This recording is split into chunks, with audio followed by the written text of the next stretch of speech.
First day working in the yard.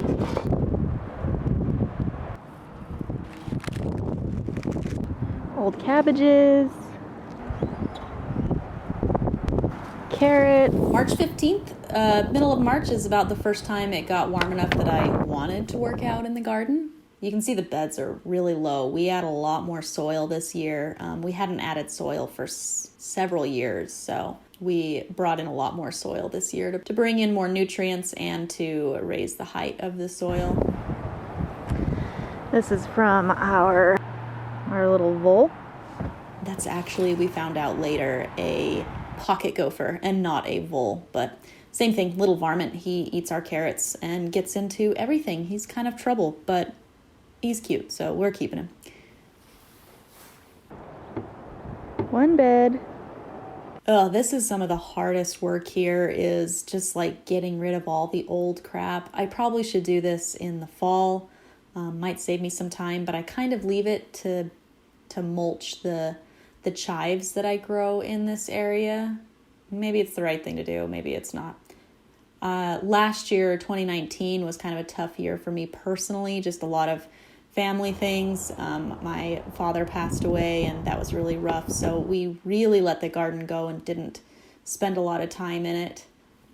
So I haven't ever trimmed our grapevines very much. This is me attempting to put 4 canes going each direction. I kind of read that you should have about 6 canes. I went with 8 just because we have kind of 2 wires that hold them up. So I've got them all trimmed up. They look a lot nicer. I hope this makes them a little less all over the place, a little less weedy.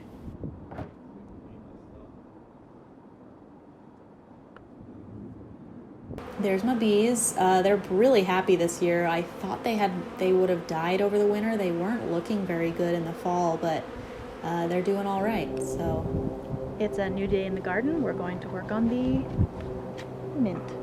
Oh, this is maybe the worst part, is this mint section I've got here. I love the mint.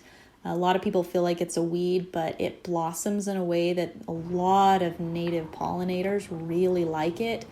And because it behaves like a weed, I don't have to de-weed it very much. It kind of takes care of itself and it fills the space nicely.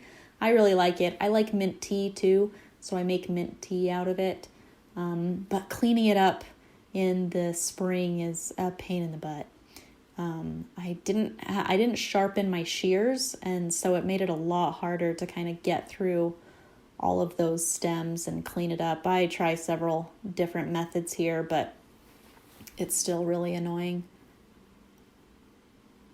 Jake is also de-weeding and kind of breaking up the dirt a bit. In the past, we had several different ways of watering. We used drip line and soaker hoses. This year, we decided to do all soaker hoses and all 8 beds. We felt like it would be a little simpler, and so far, we're pretty happy with it. The soaker hoses are a little easier to manage. You don't have to worry about them as much. So Jake's adding soil amendment and manure, steer manure, I think, to each bed. They were getting kind of low, and we hadn't refreshed them with any sort of nutrients in several years.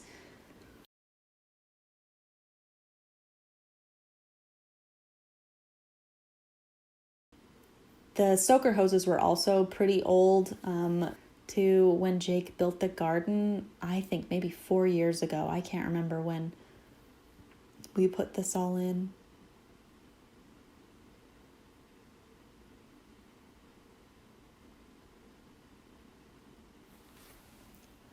I'm finally getting through all of that mint. It looks a lot better. I'm recording this maybe 2 months later, and the mint has come in beautifully. So I guess I did something right.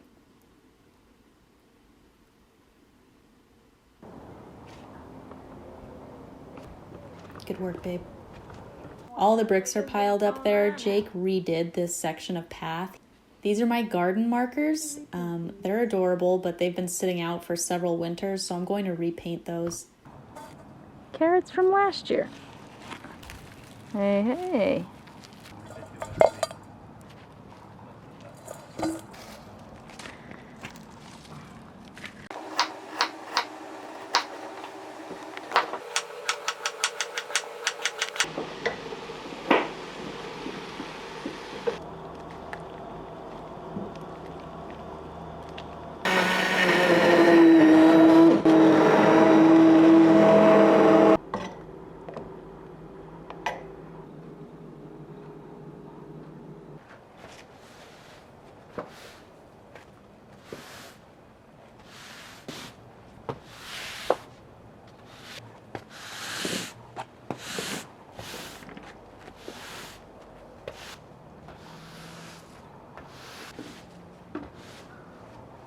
This is the end of part 2. This was all cleaning of the garden, taking care of some old carrots.